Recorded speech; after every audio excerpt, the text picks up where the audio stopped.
What if your HOA president decided your own backyard no longer fit the community vision? What if the woman smiling through every block party had spent 15 years plotting to bulldoze your life for a luxury golf course? And what if the only thing standing between her clipboard empire and total victory was the one guy she thought she could bury forever?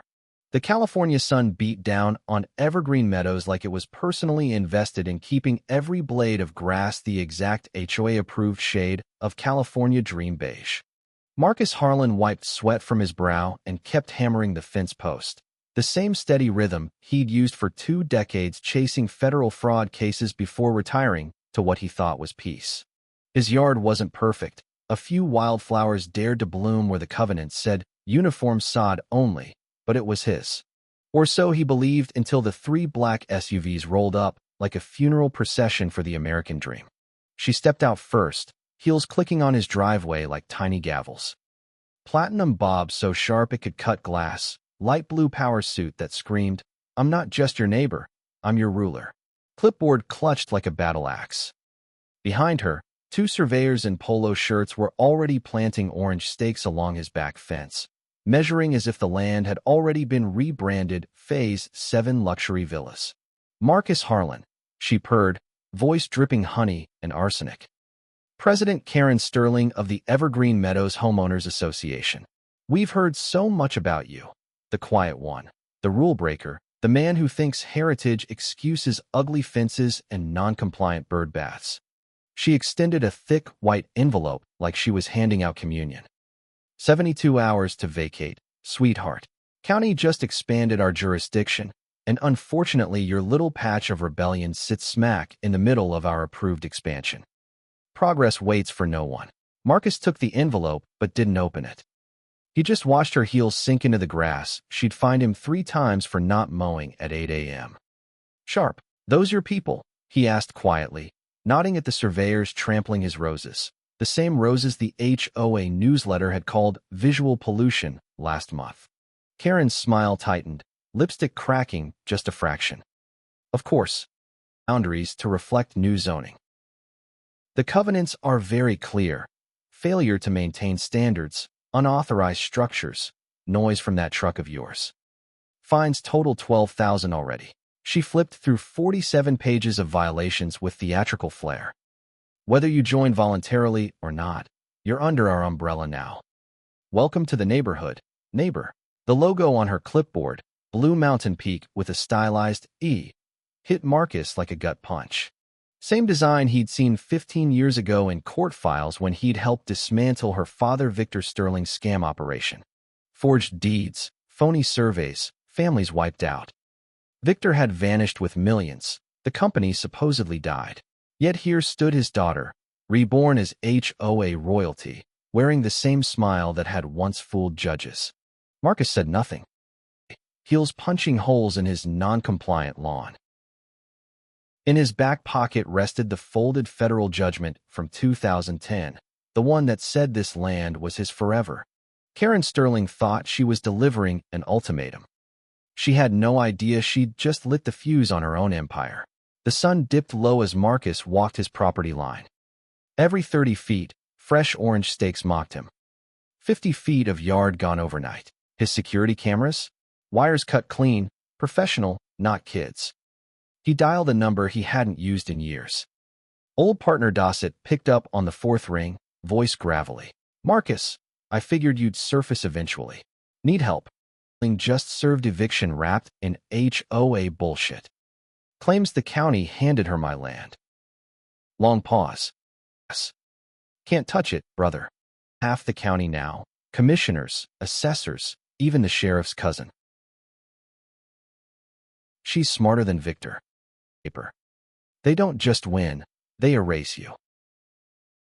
Marcus stared at the steel frames rising on the ridge behind his house. Luxury homes where his grandfather's trees once stood. Everyone who fought them regretted it. Lawyers disbarred. They call it community standards. I call it slow-motion theft wearing beige. Gossip side. Or they'll bury you in paperwork until you're the crazy old guy the neighbors whisper about. But Marcus didn't walk away. He waited. Because 15 years ago he'd learned one truth. Empires built on lies have foundations made of sand. All you need is one good storm. Morning came with the kind of suburban chill that made every lawn look identical.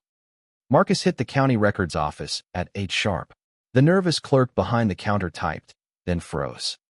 Those 1987 survey maps for your parcel? Unavailable. Being reviewed. Come back in 6 weeks. Marcus leaned in. My right. The clerk glanced over his shoulder like Karen might materialize. Authorization came from the assessor, signed by Victor Sterling. Victor. Years. Yet his signature kept authorizing boundary shifts that conveniently swallowed Marcus's land acre by acre. Someone was forging a ghost. He drove 40 miles to neutral ground, a diner past the county line. Surveyor Lana Crosswell slid into the booth, eyes darting. I can't be seen with you. She pushed an envelope across. Original survey shows your lot extends 2 acres further east. They've been nibbling, 5 feet here, 10 there, since the expansion filing. And the signatures? Victor's. He's been dead 12 years, but his pen never stopped writing. Lana's whisper carried the weight of fear. She's building a $200 million development. Your house is the last puzzle piece. Without it, the whole deal collapses. She stood abruptly. Don't call me again. Marcus stared at the photo of the forged signature. Karen wasn't just enforcing rules about mailbox colors and flag sizes. She was rewriting history with the same playbook her father used, only this time wrapped in HOA covenants and think of the property values smiles. The woman who fined residents for disturbing harmony with the wrong shade of roses was stealing homes in broad daylight. And the neighbors? They clapped politely at every board meeting, terrified their own lawns would be next. The 72-hour deadline came and went.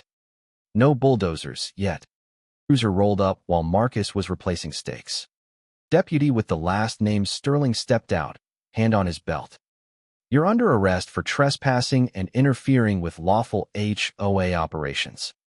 County records say this is transitional development land now. Marcus laughed once, short, bitter. On my own deed. According to the covenants, the deputy smirked. Your deed doesn't matter anymore. Board voted. They cuffed him right in his driveway while neighbors peeked through blinds, whispering about the problem homeowner finally getting what he deserved. Dark comedy at its finest. The man who'd once taken down a fraud ring now arrested for standing on grass the HOA insisted wasn't his. As they shoved him into the cruiser, Marcus caught Karen watching from her SUV across the street. She raised her coffee cup in a mock toast. Rules are rules, Marcus. 18 hours in holding gave him time to think. One phone call. Corwin, it's Marcus. Resting on my own property. Special Agent Corwin, Slade's voice tightened. Sterling's cousin on the force. Assessor's office, Planning Commission. I've been watching Evergreen Meadows for 2 years. Their financing stinks. Annexation votes. But I need hard evidence. Then pull the old files from United States versus Victor Sterling Development, 2010. Everything we buried them with. Marcus's voice stayed calm, but the rage simmered. She's not rebuilding. And my house is the keystone. Corwin exhaled. This is federal, wire fraud, bank fraud, conspiracy. But careful who get close. They released Marcus with charges suspended. Warning shot. He drove straight to the county library, the one place with public federal archives.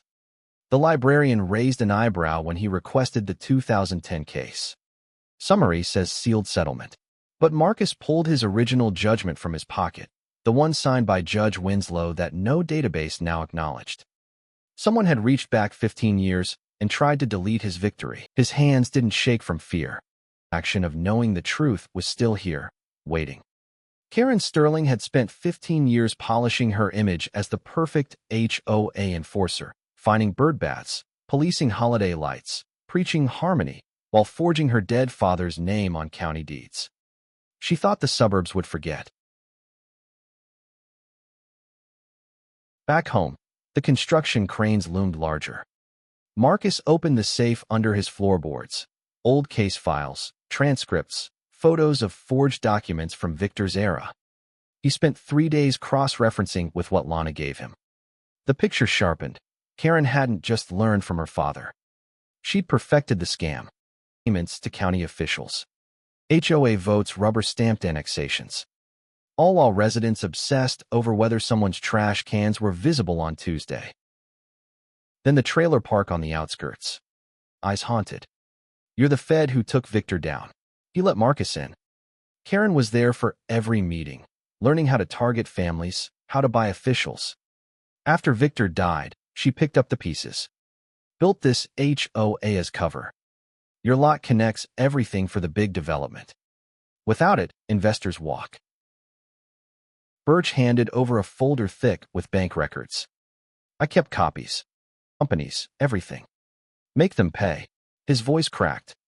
They destroyed my family. Marcus absorbed it all. Lost. The woman who once cited him for an unauthorized American flag 2 inches too wide was now committing the same fraud that landed her father in federal crosshairs. Neighbors still mowed at dawn to avoid fines, while Karen quietly stole the ground beneath their feet. Next came the diner meeting with Thornton Sterling, Karen's own cousin, county assessor, looking like a man drowning in guilt. She made me alter the surveys. Stakes. But the signature's Victor's. He's alive in Panama. Certificate to claim the estate. Thornton slid a flash drive across the table. Everything's here. If you get this to the right people, it ends.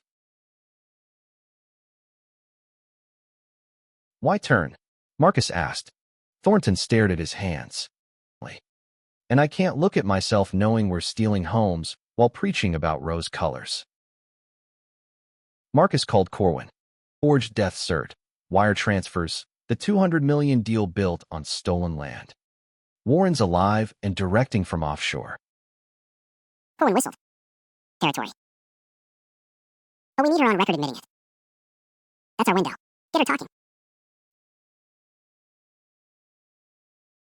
The Summit View Community Center buzzed with 200 residents when Marcus walked in. Karen stood at the podium, suit crisp, composure perfect, map behind her highlighting his property in angry red. This holdout has defied standards long enough, she announced sweetly. Tonight we vote mandatory annexation. Your property values will soar 40% with a new golf course. Murmurs of approval. The room quieted.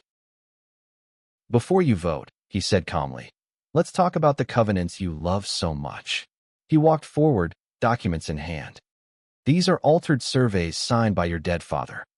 Except he's sipping cocktails in Panama while you file fake death certificates to steal estates. Gasps rippled. This is slander. Marcus held up the flash drive. Record. Every bribe. The same playbook you used 15 years ago, only now wrapped in HOA fines for ugly mailboxes. He turned to the crowd. While you worried about grass height, she was rewriting deeds. Progress, she called it.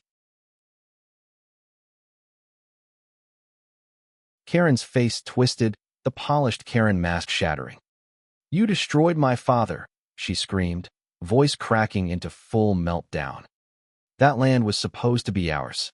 I rebuilt everything while you hid behind your stupid fence. The doors burst open. An FBI team swept in. Karen Sterling, you're under arrest for wire fraud, bank fraud, conspiracy, and fraudulent filings. Handcuffs clicked around her wrists as she thrashed in her designer suit. This is harassment. My lawyers. Corwin read rights over her shrieks. Residents who'd nodded along to every rule now stared in horror as the truth landed. The woman who'd fined them for visual distress was the biggest thief in the neighborhood. 6 months later, the federal courthouse delivered the verdict. Guilty on 14 counts. Victor Sterling extradited from Panama. Evergreen Meadows dissolved under receivership. Stolen properties returned. Watching the cranes disappear, wildflowers blooming again where stakes once poked. The neighbors? They still mowed on schedule. Some habits die hard. Rules, the ones that actually matter. 15 years of paperwork won't save you from progress, sweetheart. But one patient man with the truth, that'll burn your entire empire to beige ash. If this tale of HOA justice hit home, remember, the rules only win if you stay silent. Stay observant. The clipboard queens never see the quiet ones coming until it's too late.